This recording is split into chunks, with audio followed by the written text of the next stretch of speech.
خاتم النبیین کا جو سمپل معنی ہے، سمپل معنی وہ یہ ہے کہ نبی پاک صلی اللہ علیہ وسلم مبعوث ہونے والے آخری نبی ہیں۔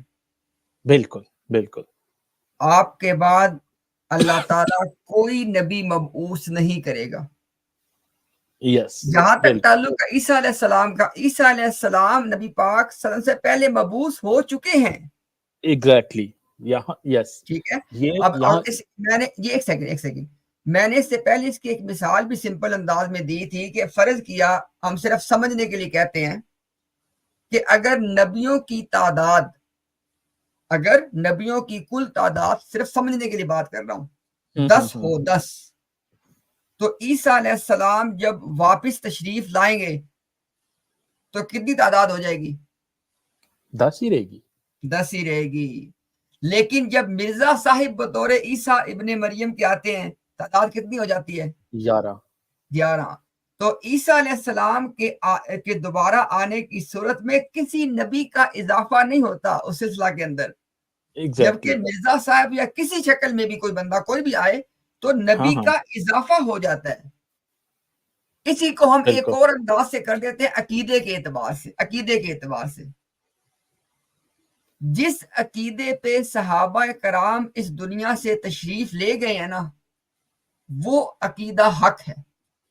بالکل، بے شک، کوئی شک نہیں اس بات پہ۔ ہم بات کو سمپل کرنے کے لیے 4 کا انتخاب کر لیں، جو 4 ہمارے جو بڑے صحابہ ہیں، 4 جنہیں خلفائے راشدین کہتے ہیں، اللہ سب سے راضی ہو۔ جی جی، اب مجھے بتائیں کہ جو 4 خلفائے راشدین ہیں، ان کا عیسیٰ علیہ السلام کے نبی ہونے پہ ایمان تھا؟ بالکل تھا۔ یس، ان میں سے کسی کا بھی مرزا غلام احمد کے نبی ہونے پہ ایمان تھا؟ نعوذ باللہ نہیں تھا۔ یعنی عیسیٰ علیہ السلام کے دوبارہ آنے کی صورت میں انبیاء پہ ایمان کے حوالے سے کوئی تبدیلی واقع نہیں ہوتی، وہی شخصیت ہیں جو واپس آئیں گے۔ لیکن کسی بھی نئے آدمی کے نبی بننے کی صورت میں یا نبی مبعوث ہونے کی صورت میں صحابہ کرام کا عقیدہ اور ہمارا عقیدہ تبدیل ہو جاتا ہے۔ بے شک، اور یہ رضی صاحب یہ بار بار جب لوگوں کو بتاتے ہیں جی کہ سرکار نے فرمایا کہ میری امت کے 72 فرقے بن جائیں گے، میری امت کے 73 فرقے بن جائیں گے، تو ساتھ یہ بتایا نا کہ بھئی آپ لوگوں نے بات کیا یاد رکھنی ہے، ما انا علیہ واصحابی، کہ اس چیز پہ رہنا کہ جس پہ میں اور میرے صحابہ ہیں۔ یعنی اصول کیا ہوگا کہ جس چیز پہ صحابہ نہیں ہیں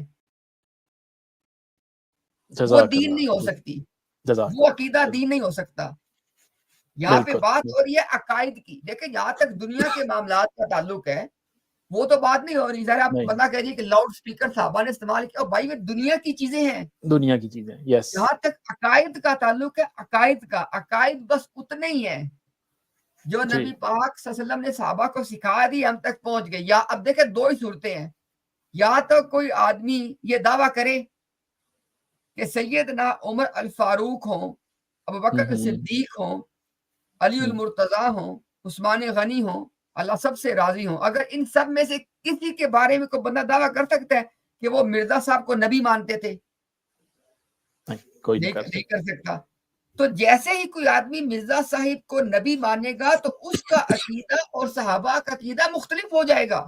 ایگزیکٹلی، یہ بہت زبردست پوائنٹ ہے۔ لیکن عیسیٰ علیہ السلام کے دوبارہ آنے کی صورت میں ایسی کوئی بات نہیں ہوتی۔